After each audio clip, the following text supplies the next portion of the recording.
Ciao a tutti e bentornati su Lernamo. Oggi avevo proprio voglia di preparare uno dei piatti tipici della mia città, Bari, e cioè gli spaghetti all'assassina. Un nome un po' bizzarro, è vero, ma quanto sono buoni! In ogni caso si tratta di una ricetta che si prepara con pochissimi ingredienti e soprattutto evita gli sprechi. Così ho avuto un'idea. Siccome l'Ernamo è sempre attenta all'ambiente e a evitare ogni forma di spreco, soprattutto quello alimentare, ho deciso di realizzare questo video in cui vi presento 3 ricette italianissime, ma soprattutto anti-spreco, che potete realizzare anche a casa vostra senza troppi problemi, con un costo bassissimo per svuotare la dispensa. Prepareremo insieme gli spaghetti all'assassina, il risotto al limoncello e la focaccia di pane. Beh, sì, erano ricette italianissime, vi ricordate? Quindi viva i carboidrati! In ogni caso, mettiamoci ai fornelli. Ma perché all'assassina? Beh, ci sono 2 ragioni. La prima è il colore del piatto, rosso ovviamente, che ricorda un po' il sangue. E la seconda è che il peperoncino contenuto ucciderà la vostra bocca, letteralmente, ma ne vale la pena. Gli ingredienti per preparare questa ricetta sono, per 4 persone, 400 g di spaghetti, 150 g di passata di pomodoro, aglio, peperoncino, basilico, sale quanto basta.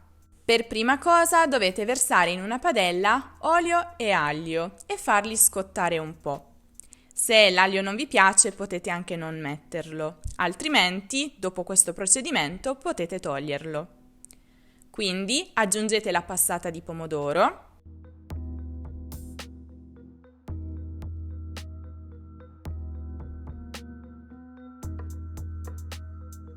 qualche foglia di basilico,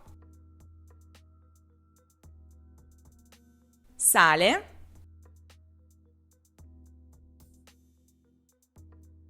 dopo alcuni minuti versateci gli spaghetti, crudi, sì, avete capito bene, crudi, tranquilli, so quello che faccio, forse. Tenete il fornello a fiamma media e mescolate gli spaghetti costantemente, affinché si impregnino di salsa. Continuate così per una buona manciata di minuti, da 20 a 30 circa.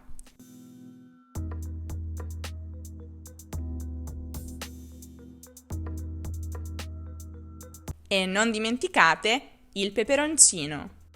Come vi stavo dicendo, gli spaghetti all'assassina sono un piatto molto popolare nella tradizione culinaria barese, tanto popolare che gli è stato dedicato anche un libro. Non sto scherzando, se siete amanti dei gialli dovete allora assolutamente leggere questo giallo ambientato a Bari, dell'autrice Gabriella Genisi, che appartiene alla collana dedicata alle indagini di Lolita Allobosco, di cui recentemente hanno fatto anche una serie TV che vi consiglio, molto bella.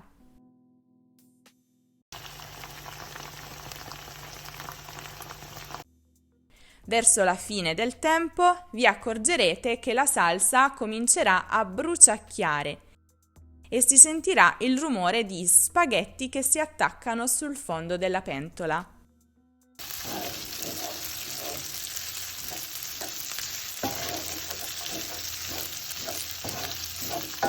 Ma non temete, è questo il punto. L'importante è che continuiate a mescolare e a evitare che ciò accada.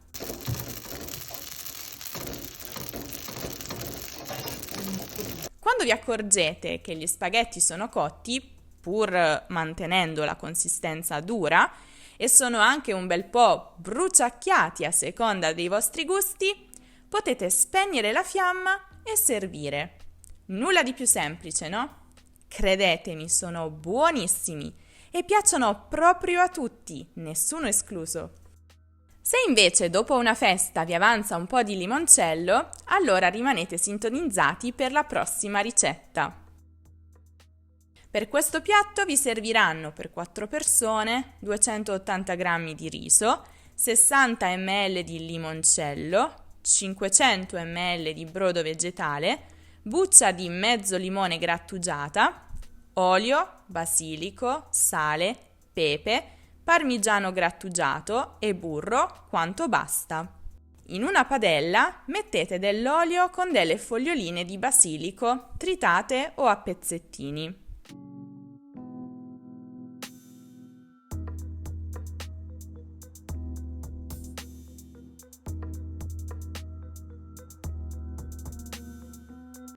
Lasciate insaporire a fiamma media per 1 minuto. Quindi aggiungete il riso.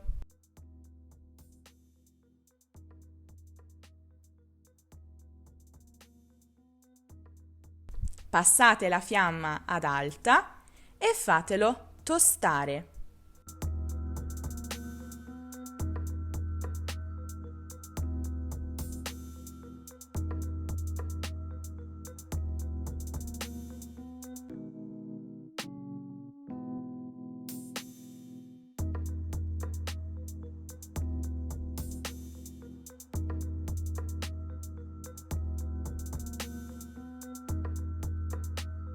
Aggiungete quindi il limoncello e fatelo sfumare.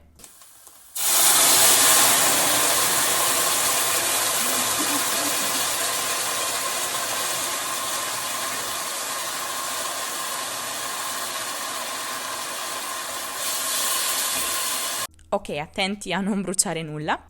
Dopodiché abbassate la fiamma nuovamente a media. Aggiungete di tanto in tanto un mestolo di brodo, mantenendo il riso sempre umido e assicurandovi che non bruci.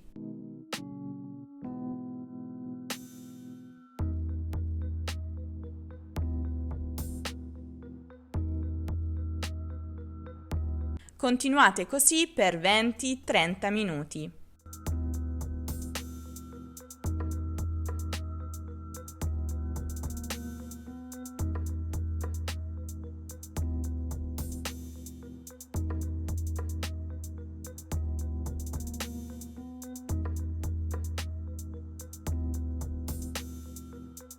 A fine cottura, poi aggiustate di sale e di pepe a vostro piacimento.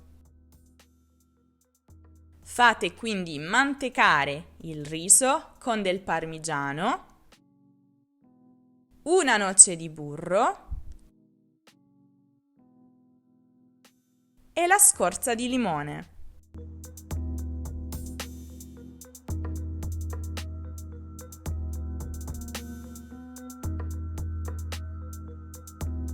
Mescolate un po' e servite.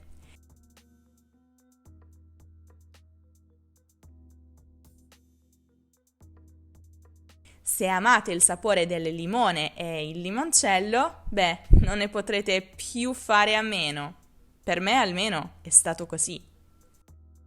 Infine, ecco una ricetta decisamente anti-spreco e svuota dispensa, la focaccia di pane. Quante volte vi capita che vi avanzi del pane, anche in grande quantità, ma di non volerlo mangiare il giorno dopo perché è un po' vecchio e un po' duro?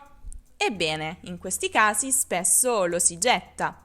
Ma questa ricetta è un ottimo modo per riciclarlo. Tutto quello che vi servirà è un bel po' di pane di un paio di giorni, olio, pomodorini, origano, sale e delle olive, se vi piacciono.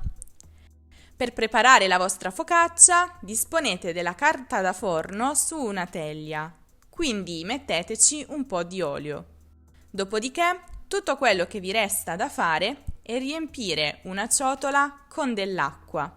Rompete il pane in pezzi e immergeteli nella ciotola. Lasciateli lì per qualche minuto.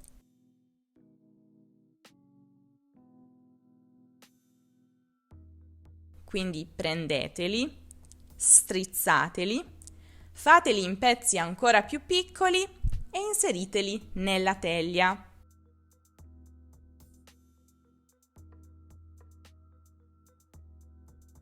Badate bene, devono essere molto vicini, stretti stretti. Continuate così finché tutti i pezzi di pane saranno sistemati nella teglia.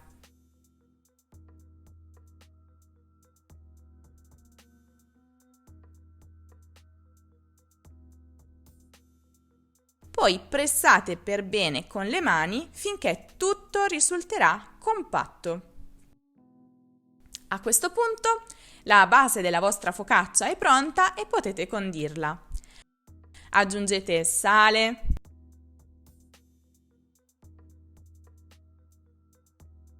origano,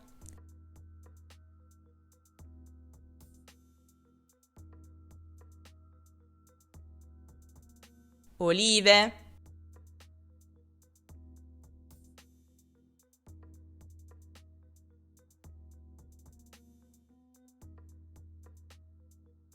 pomodori a pezzettini,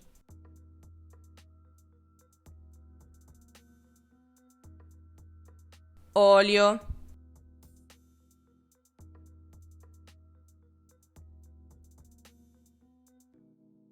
la vostra focaccia è pronta per essere infornata a 200 gradi per 15 o 20 minuti.